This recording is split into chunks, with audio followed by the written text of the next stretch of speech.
नमस्कार।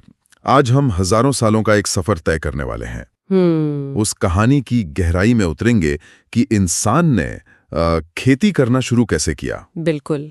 हमारे पास बीपीएससी परीक्षार्थियों के लिए तैयार किए गए कुछ बेहतरीन नोट्स हैं जो एक पूरी टाइमलाइन की तरह है।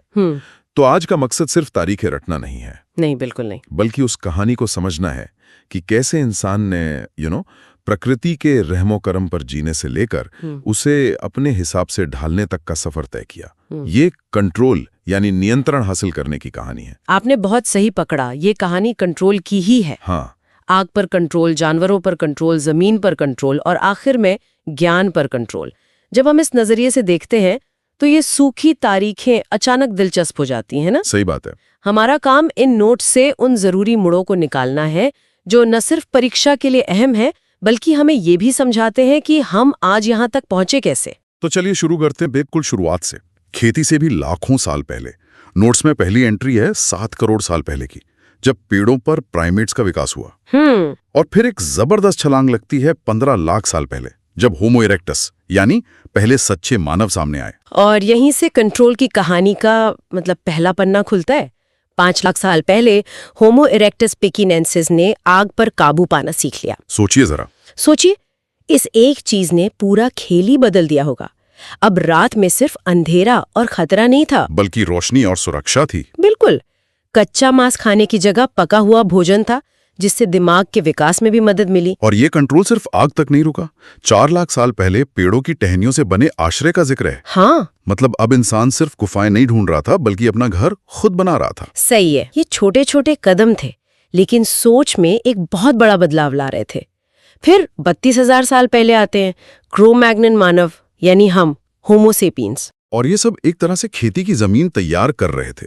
बिल्कुल। इंसान सीख रहा था कि वो पर्यावरण को सिर्फ झेलने के लिए नहीं बनाए, वो उसे बदल भी सकता है। ये एक मानसिक तैयारी थी। तो इंसान आग और औजारों से अपने पर्यावरण को थोड़ा बहुत नियंत्रित करना सीख रहा था, लेकिन वो अब भी एक शिकारी ही था। हाँ, शिकारी संग्राहक। और एक अच्छे शिकारी को क्या चाहिए? रफ्तार, तेज सूंघने की शक्ति और वफादारी। इंसान के पास ये सब एक साथ नहीं था, लेकिन उसने एक ऐसे साथी को ढूंढ निकाला जिसके पास था। और यहीं से 10,000 ईसा पूर्व में कुत्ते की कहानी शुरू होती है। पहला पालतू पशु। पहला पालतू पशु। ईरान और इजराइल में उसे शिकार के लिए पालतू बनाया गया। ये इंसान और जानवर के बीच रिश्ते का एक नया अध्याय था। ये सिर्फ शिकार नहीं था, ये साझेदारी थी। पार्टनरशिप। हाँ, पार्टनरशिप।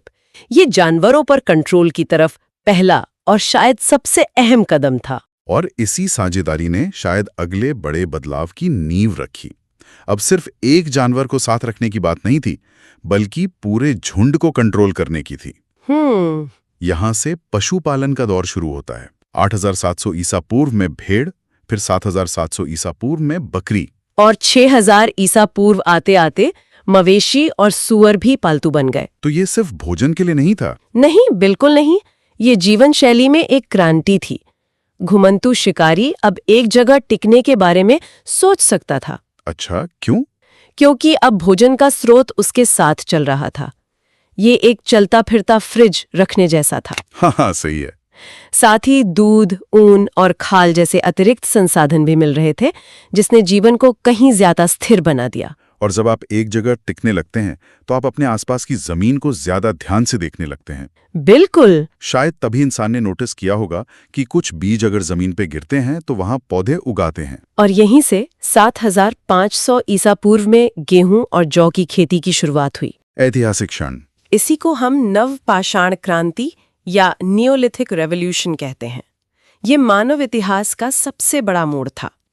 पहली बार इंसान भोजन ढूंढ नहीं रहा था, बल्कि भोजन पैदा कर रहा था।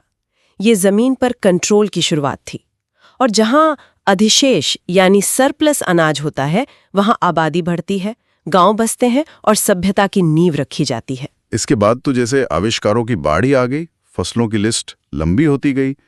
4400 ईसा पूर्व में मक्का, 4000 में चावल और 3500 में आलू। हाँ, और आलू का यहाँ जिक्र दिलचस्प है। क्यों? क्योंकि ये कहानी में बाद में एक अलग रूप में वापस आएगा। ये ध्यान में रखने वाली बात है। अच्छा। ये आलू की खेती दक्षिण अमेरिका में हो रही थी, भारत की थाली तक पहुंचने में इसे अभी हजारों साल लगने वाले थे। समझ गया। और फसलों के साथ साथ तकनीक भी आगे बढ़ रही थी। 3400 ईसा पूर्व में पहिया, 3000 ईसा पूर्व में कांसे के औजार, और फिर 2900 ईसा पूर्व में आया वो आविष्कार जिसने खेती का चेहरा ही बदल दिया, हल। सोचिए ये 3 आविष्कार एक साथ क्या कर रहे थे। हल से आपने उम्मीद से ज्यादा अनाज उगाया, लेकिन उसे शहर या बाजार तक कैसे ले जाएं? उसके लिए पहिया था। बिल्कुल। और खेती के लिए ज्यादा जमीन कहाँ से आएगी? उसके लिए जंगलों को साफ करने के लिए पत्थर की कुल्हाड़ी से कहीं बेहतर कांसे की कुल्हाड़ी थी। तो ये एक पूरा सिस्टम था। एग्जैक्टली। ये अलग अलग आविष्कार नहीं थे, ये एक दूसरे को ताकत देने वाला एक पूरा सिस्टम था जिसने पहली बार बड़े शहरों और सभ्यताओं को मुमकिन बनाया। मतलब अब जरूरत सिर्फ पेट भरने की नहीं रह गई थी, समाज विकसित हो रहा था। हाँ, और ये अगली कुछ सदियों में साफ दिखता है। 2700 ईसा पूर्व में चीन में रेशम कीट का पालन शुरू हो गया। रेशम, ये तो लग्जरी आइटम है। यही तो परिपक्व समाज की निशानी है, जब आप सिर्फ रोटी, कपड़ा और मकान से आगे सोचने लगते हैं। रेशम का मतलब है व्यापार, अर्थव्यवस्था और एक जटिल सामाजिक ढांचा। इसी दौरान 2300 ईसा पूर्व के आसपास चना, नाशपाती, सरसों और कपास जैसी फसलें भी आईं। कपास यानी कपड़ा उद्योग। और जानवरों की दुनिया में भी विविधता आई। हाँ, 2200 ईसा पूर्व में मुर्गी, भैंस और हाथी को पालतू बनाया गया।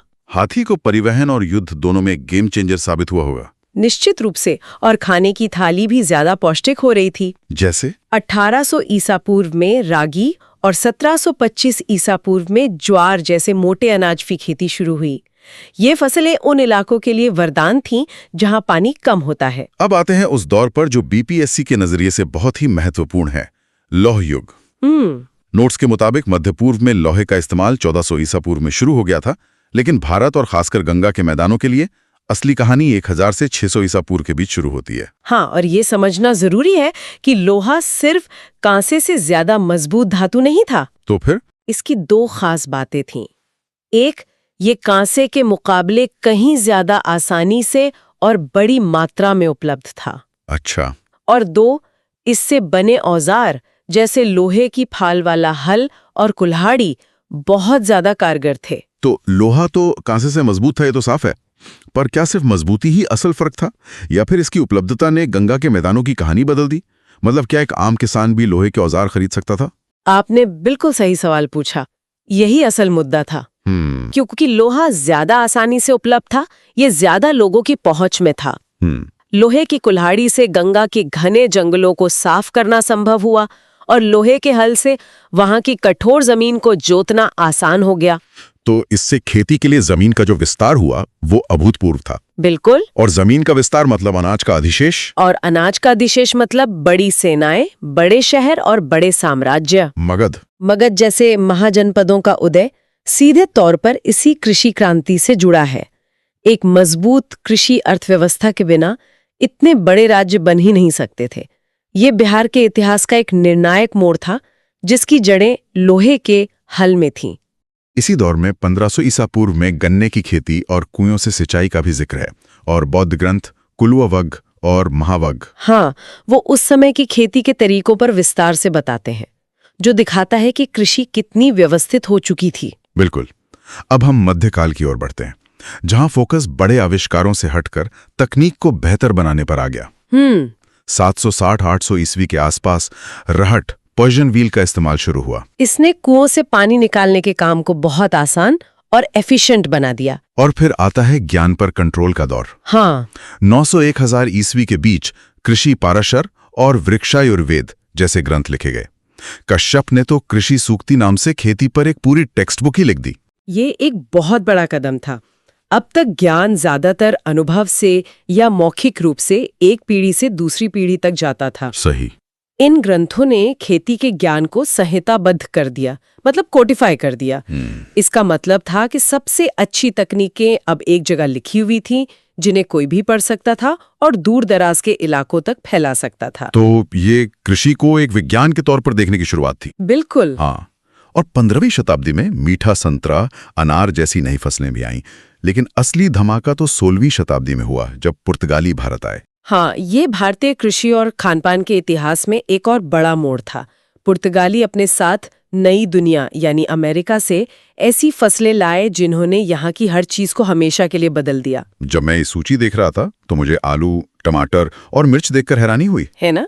हम इन्हें इतना भारतीय मानते हैं, पर ये तो बस कुछ 100 साल पहले ही यहाँ आए। ये सोचना ही अजीब है कि इनके बिना हमारा खाना कैसा होता होगा। कल्पना करना भी मुश्किल है। सूची देखिए, जड़ और सब्जियों में आलू, शकरकंद, टमाटर, मिर्च, कद्दू, कसावा। फलों में पपीता, अनानास, अमरूद, शरीफा। और नकदी फसलों में तंबाकू, अमेरिकी कपास, रबर, मूंगफली, काजू। इनमें से हर एक चीज ने न सिर्फ हमारी थाली बदली बल्कि अर्थव्यवस्था पर भी गहरा असर डाला।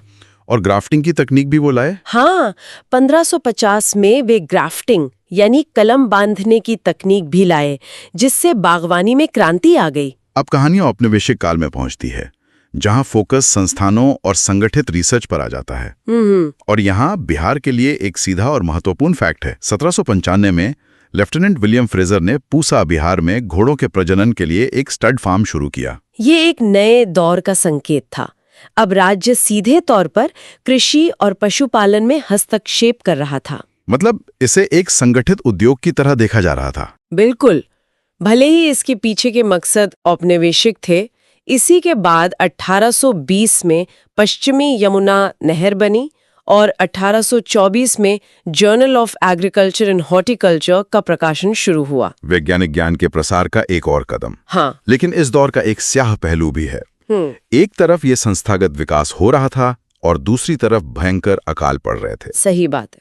1865 में बंगाल और उड़ीसा का अकाल, जिसमें 15 लाख लोग मारे गए। फिर 1868-69 में एक और बड़ा अकाल। ये दिखाता है कि तकनीकी तरक्की के बावजूद कृषि व्यवस्था कितनी नाजुक थी। ये अकाल सिर्फ मौसम की मार नहीं थे, बल्कि औपनिवेशिक नीतियों का भी नतीजा थे। इन्होंने भविष्य के लिए अकाल संहिताओं, फैमिन कोड्स की नींव रखी। ठीक है, तो इस पूरे सफर को समेटते हैं, खासकर परीक्षा के नजरिए से। अगर हमें कुछ सबसे जरूरी पहले तथ्य चुनने हो तो वो क्या होंगे? चलिए एक क्विक फायर करते हैं। पहला, पालतू पशु। कुत्ता लगभग 10,000 ईसा पूर्व। पहली मुख्य फसलें, गेहूं और जौ 7,500 ईसा पूर्व। औजारों के लिए इस्तेमाल हुई पहली धातु, कांसा 3,000 ईसा पूर्व। पहला लोहे का हल 1,000 से 600 ईसा पूर्व, जिसका बिहार और यूपी पर गहरा असर पड़ा। बिहार में पहला बड़ा संस्थागत फार्म, पूसा का स्टड फार्म 1795। और पहला कृषि जर्नल 1824 में। बहुत बढ़िया। और वो कौन सी आम गलतियां हैं जिनसे परीक्षार्थियों को बचना चाहिए? इसमें 3 बड़े ट्रैप हैं। पहला, आलू की दोहरी टाइमलाइन। अच्छा। याद रखिए, दुनिया में आलू की खेती 3500 ईसा पूर्व में शुरू हुई, लेकिन भारत में इसे 16वीं सदी में पुर्तगाली लाए। दोनों अलग अलग बातें हैं। ठीक है। दूसरा, लौह युग का भूगोल। मध्य पूर्व में लोहा पहले आया, लेकिन गंगा के मैदानों में क्रांति उसने 1000 से 600 ईसा पूर्व में लाई। सवाल के संदर्भ को समझना जरूरी है। राइट। और तीसरा, प्राचीन बनाम नई दुनिया के फल। नाशपाती 2300 ईसा पूर्व एक प्राचीन फल है, जबकि पपीता और अनानास नई दुनिया के फल हैं जो बहुत बाद में आए। कालक्रम का ध्यान रखना बहुत जरूरी है। बिल्कुल। पत्थर की कुल्हाड़ी से लेकर वैज्ञानिक जर्नल तक वाकई ये कंट्रोल हासिल करने का एक अविश्वसनीय सफर था। और हर चीज आपस में जुड़ी है। एक तकनीक बदलती है तो समाज बदलता है, और फिर इतिहास का रुख बदल जाता है। सही बात है। लोहे के हल जैसे एक छोटे से बदलाव ने मगध जैसे साम्राज्य की तकदीर लिख दी। एग्जैक्टली। हमने देखा कि कैसे पुर्तगालियों के लाए आलू और मिर्च ने हमेशा के लिए हमारा खानपान बदल दिया। तो आज के लिए एक सवाल छोड़ जाते हैं। जरा सोचिए, आज का ऐसा कौन सा कृषि नवाचार है, चाहे वो जेनेटिकली मॉडिफाइड फसलें हों, ड्रोन तकनीक हो या कोई नई नीति, जिसे आज से 500 साल बाद के इतिहासकार देखेंगे और कहेंगे कि इस एक चीज ने 21वीं सदी के समाज को बदल दिया था। इस विचार के साथ हम आपको छोड़ते हैं।